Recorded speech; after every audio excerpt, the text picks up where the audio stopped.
Estamos aqui para a gravação de mais um programa da série Diálogos sobre Direito. Estamos recebendo hoje Católica, investigadora Ana Belém.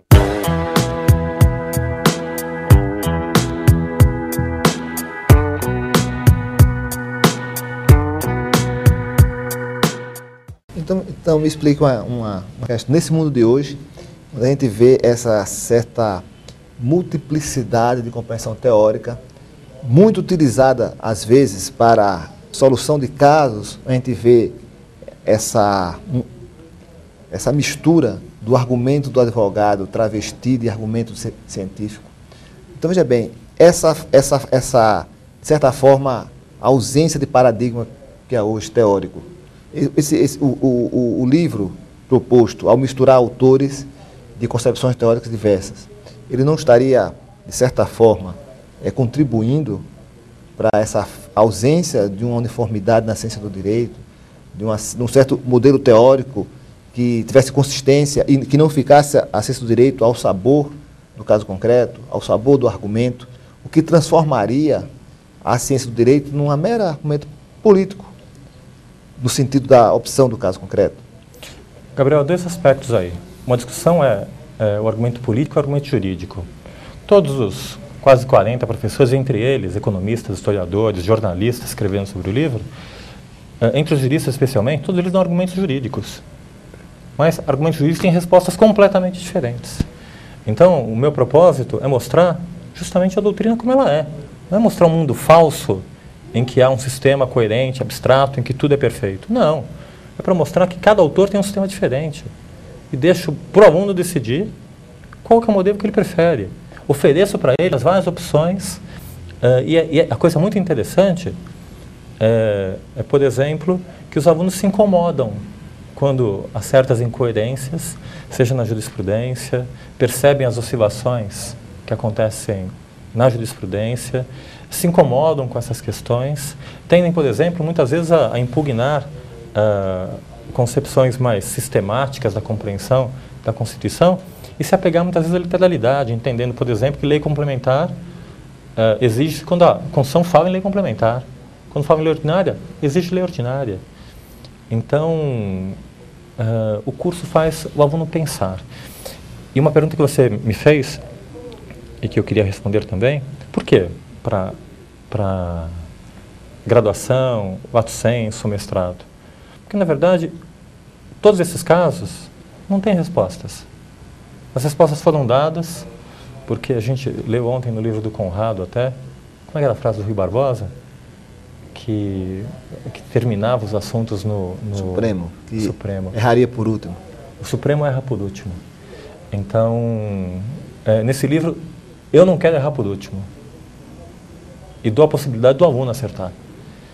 E nesse sentido, cada caso desse tem a complexidade que o professor tem a capacidade de oferecer para o seu aluno e, na medida também da capacidade que o aluno tem de receber essa complexidade. Agora, ele é generoso nesse sentido. Então, eu posso discutir o mesmo caso Collor com os meus alunos de graduação, posso discutir numa especialização, posso discutir numa stricto sensu, num altíssimo nível, entrando em discussões agressivas sobre confronto entre regras, princípios, entre o que é tributo, o que é não tributo, uma discussão que apareceu ali, então o não tributo é um nada, então não submete mais ao prazo do 68, então é o prazo aberto para o direito civil. Então, como é um livro que ele não está pretendendo construir dogmaticamente um saber, mas ele se oferece a partir do plano fáctico para questionar o próprio saber, para questionar, perguntar para o próprio caso e se abeberar em toda a complexidade que surge em torno do caso e que ela é toda enriquecida pela visão do jornal, que representa a visão do cidadão comum, pela visão da jurisprudência, pela visão de vários ângulos dogmáticos distintos. Então, a proposta do livro é justamente mostrar como é o direito tributário. Falar a verdade, ou seja, tem vários modelos dogmáticos, cada autor tem um modelo diferente, esse autor pensa assim, esse autor pensa assim, e nenhum dos dois está errado.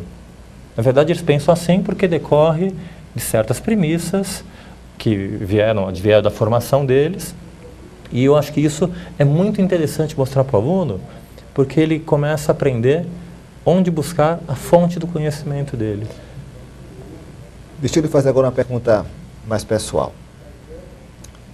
E como é que fica o professor Eurico? O professor Eurico está, de certa forma, fragilizando os seus lindes da ciência do direito? Ele está mudando a sua compreensão do direito? Como é que fica, por exemplo, a sua relação com o modelo teórico do professor Paulo Duarte Carvalho, por exemplo? Você foi orientando dele no mestrado, no doutorado, ainda hoje é ligado ao professor Paulo Duarte Carvalho. Como fica o modelo teórico? É um abandono desse modelo teórico ou não? É um reforço desse modelo teórico? Gabriel, certeza absoluta, reforço ao modelo teórico.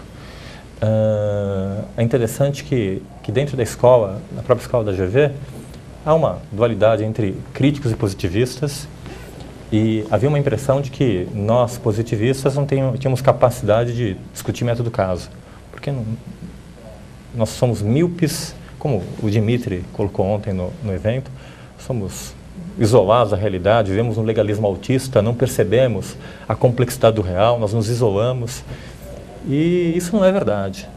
Na verdade, nós nos fortalecemos dentro do direito para poder tentar enfrentar a realidade e não sermos devorados pela realidade. O que eu sinto, Gabriel, é que eu fui, graças a essa formação, principalmente graças a quase 14 anos como sparring intelectual do professor Paulo, em que eu era assistente do professor Paulo, e assistente toma bordoada, né? Então, o tempo todo as pessoas não vão questionar o professor Paulo sobre a teoria do fato e do evento, não vão questionar a teoria sobre a validade, vem questionar para o assistente, e eu tinha que defender essas posições. Então, digamos que nesse exercício, foi esse exercício que me fez me desenvolver positivamente para compreender bem todo esse modelo teórico e ter esse modelo teórico como um pano de fundo para trabalhar, para montar esses casos, e esse modelo teórico, Gabriel, como um fio de Ariadne que me deixa entrar nesse labirinto e me internalizar nesse labirinto entre fatos econômicos, várias argumentações possíveis, e eu acho que mais ou menos minha aula é essa, a aula do professor Eurico é essa. É o professor que humildemente vai desenrolando o fiozinho e vai saindo do labirinto e vai mostrando para os alunos como é que sai do labirinto, quais são os desenhos das instituições, como elas funcionam, quais são os conceitos essenciais para serem trabalhados, quais são as deficiências da ciência do direito, os problemas que nós temos até hoje para entender o que é não cumulatividade, o problema entre a não cumulatividade econômica e a não cumulatividade real, os defeitos dos tributos indiretos, em que o contribuinte paga, mas repassa com o cliente de fato, mas quando ele vai restituir, ele não tem direito porque ele repassou, o outro não pode porque é de fato. Então, eu simplesmente mostro isso. Então, é graças a esse modelo teórico e graças a essa compreensão que eu consigo, eu acho que aí sim entram as minhas aulas, no sentido de estar construindo esse delineamento entre o direito e o não direito. Mas eu faço isso a partir de material fértil. Primeiro, da preparação deles, da discussão deles, eles já têm a dúvida, e a partir daí eu vou delimitando. Acho que o fio de Ariadne é a primeira visão, a outra visão é uma navalha que vai delicadamente delimitando o espaço do direito e do não direito e delineando os contornos dos vários institutos relevantes para o direito tributário, imunidade, isenção, incidência, não incidência, com uma grande carga de complexidade, porque eu posso abstrair muito. Por quê? Eles já estão com o pé no chão. E já foi feita a análise, uma autoavaliação em relação aos alunos? Os alunos, você já fez uma autoavaliação em relação a esse método? Os alunos realmente têm esse avanço? Gabriel, já foi possível fazer isso? Na avaliação dos alunos, é difícil falar o melhor método, mas é um método implacável. Em 2 semestres, eu consigo ensinar toda a teoria de direito tributário, PIS, COFINS, ICMS, IPI, imposto de renda pessoa física, jurídica. Coisa inacreditável, que eu jamais faria num monólogo. É como nesse diálogo nosso aqui, eu acredito nisso. Nós conseguimos comunicar muito mais coisas conversando, com duas mentes nessa relação de intersubjetividade do que simplesmente eu estar passando para você tentar formar suas imagens a partir daquilo que eu digo. Então, na verdade, os alunos já têm uma imagem. E, na verdade, meu trabalho é estar esculpindo essa imagem que está na cabeça deles. Então, a aula do professor Eurico já não é mais a mesma. Porque, na verdade, o tempo todo eu estou dialogando com eles. O tempo todo estão me desafiando. E muitas vezes eu tenho que recuar, porque eles são certos. E nem eu tinha consciência disso. Então, se torna uma aula muito participativa, muito dialogada, em que a cada passo que eu dou, naturalmente é uma contraposição dos alunos e a resposta que eu tenho é do mercado. Eu acompanho, que nossos amigos são a Karen Jurendini, é minha amiga, tenho 2 estagiários lá, tem o Pedro Nardelli, que pegou mais 2, e o retorno meu é excepcional. A molecada é diferenciada, entraram 3 também no Quiroga, o César, a Cecília e a Isabela, são diferenciados. Por quê? Eles já conhecem os casos. O caso do Piscofins eu conheço, 9718 conheço, o caso do Fim Social conheço, o caso da conheço. Então, seja MP232, já ouvi falar, já leram jurisprudência. Então, eles saem com uma nova perspectiva do direito. Isso é a prática, Gabriel. Ou seja, o escritório, a repartição pública, não é uma teoria do direito. Você não acha que também o outro método poderia também atingir esse meu objetivo, que na verdade não seria uma peculiaridade, uma virtude dessa forma como você está colocando? Obviamente eu poderia também fazer essa intersecção da teoria e a prática, partindo das questões mais conceptuais, e depois se tem uma prática. E o aluno também sair da escola com essa visão também pragmática. Ou não seria possível? Gabriel, dizer que é possível ou não é uma pergunta empírica. Uma outra pergunta que eu lhe faria, então, complementando. Não, mas deixa eu responder essa daqui, senão eu perco. Minha resposta, clara, do jeito que eu penso, é não. O que acontece? Quando você parte de uma questão, o que é uma cadeira? Seja parte de uma armadilha. Você quer explicar o conceito de uma cadeira. E aí, o que é uma cadeira, Gabriel? Cadeira tem 4 pernas. Isso é uma cadeira. Você está partindo do caso, do fato. Agora, dá aula conceptual. Vai falar, cadeira é um objeto que as pessoas sentam, etc. e tal. Você está fadado ao fracasso, porque nunca haverá uma definição perfeita de cadeira, como não há de tributo, como não há de taxa. Então, o tempo todo, o aluno vai estar ali pensando numa abstração. Mas a concepção, o ensino conceptual, ele não é mais rico, porque ele permite que o aluno estenda na denotação que caberia ali, do que ele partir do caso concreto. E se um dia todas as cadeiras fossem destruídas, ele não saberia mais o que era cadeira? Já que ele não tem uma noção abstrata da cadeira. Então, não seria mais adequado você partir da noção abstrata, depois você vai estendendo aquilo denotativamente. Porque se um dia se extinguisse todas as cadeiras, ele saberia o que era cadeira. E se um dia todas as cadeiras são destruídas, eu não sei mais o que é cadeira, meu mundo caiu. Não caiu não, Gabriel. Se não tem mais cadeira, não precisa nem da palavra cadeira. A palavra cadeira se torna inútil. É o que o Guibur fala, uma teoria se torna relevante a partir do momento que ela é aplicável para a prática. Se você não tem casos práticos em que você aplica essa teoria é inútil. Então, não adianta você de um lado da filosofia do direito, é claro que é fundamental estar criando, e nós fizemos isso por muito tempo, e faço ainda, e gosto de fazer isso. Mas uma coisa é muito objetiva em termos pedagógicos. Dá a cadeira para ele. Ele está vendo a cadeira. Ele sente muito mais segurança para começar a aprender e para começar ele mesmo a estar construindo o conceito de cadeira dele, que pode ser muito melhor do que o conceito de cadeira que você vai oferecer. Então, acho que está exibindo o direito, está mostrando o direito, está mostrando a obrigação tributária, está mostrando o avançamento, está mostrando tudo isso em contexto com a realidade. Não está trabalhando, como no final do livro, não trabalha com a incidência do imposto de renda. O imposto de renda não incide sozinho.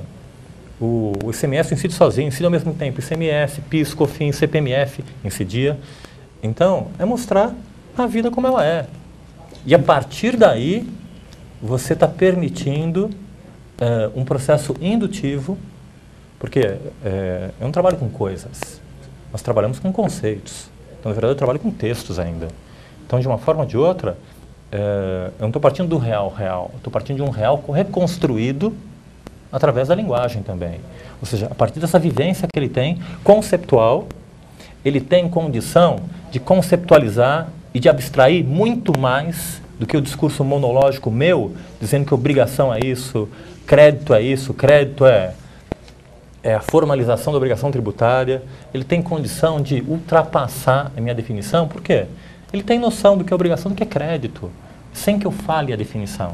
Ele percebe no discurso, na narrativa, que nasceu a obrigação, depois tive que ter o crédito. Então, a partir daí, ele tem condição de conceptualizar muito melhor do que eu. Daí, muito ao contrário, Gabriel, eu acho que essa é uma ferramenta de libertação para que não o professor imponha as suas conceptualizações limitadas já. A gente sabe que todo conceito é redutor de complexidades. Então, eu ensino reduzindo complexidade. Então, desse lado, ele continua aprendendo conceitos, mas ele vem com todas as dúvidas, todos os problemas, cheio de complexidades. E aí, nesse diálogo, eu tento delimitar complexidades, mas respeitando a percepção do aluno. Bem, Eurico, embora você já tenha falado no começo sobre essa questão, eu gostaria de saber como é que foi a construção do livro, né? Você me falou que trabalhou 4 anos com uma equipe para produzir o livro. Como é que foi tecer esse livro? Legal. Olha aqui para mim. Gabriel, na verdade, no começo, nós não sabíamos o que nós iríamos fazer. A primeira sensação foi desespero e de medo de não conseguir fazer alguma coisa diferente como era o projeto da escola. Alguma coisa inovadora, pretensamente inovadora. Pelo menos para o direito, não sabia como fazer interdisciplinariedade, não conseguia imaginar isso.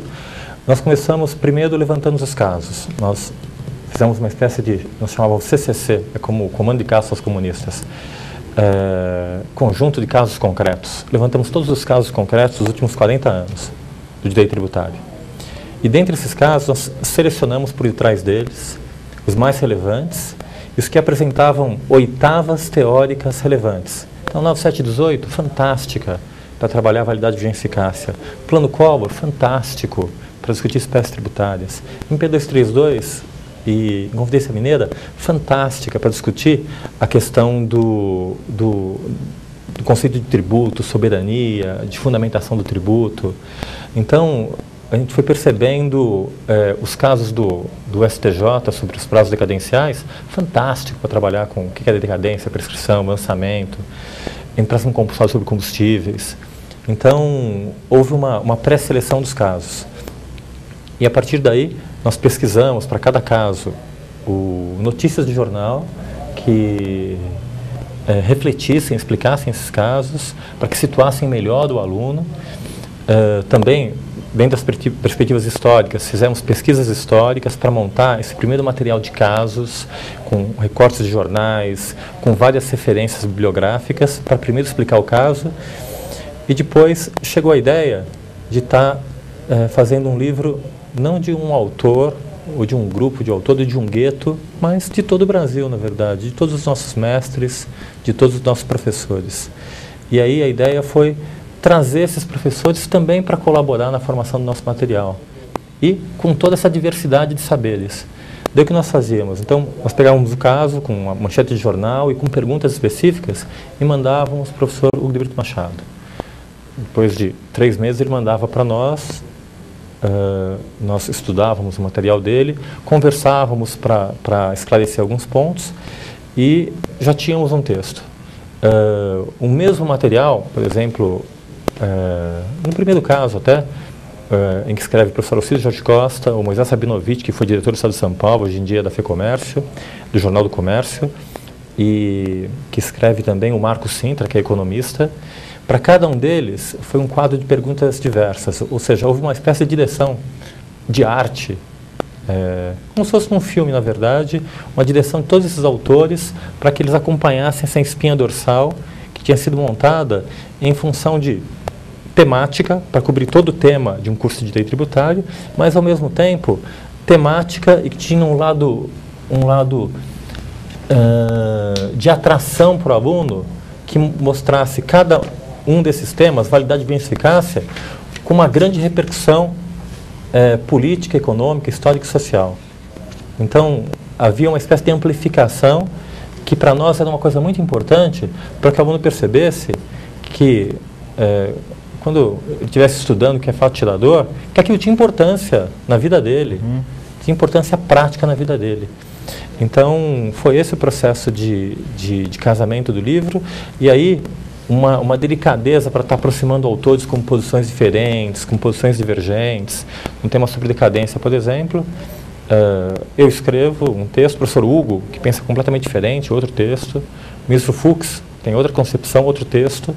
Então, na verdade, é oferecer essa plurivocidade de visões sobre o fenômeno tributário. E aí, foram 4 anos, efetivamente, de estar pesquisando cada um dos casos, depois trocando, depois mudando a ordem, até chegar ao produto final, à concepção final desse livro.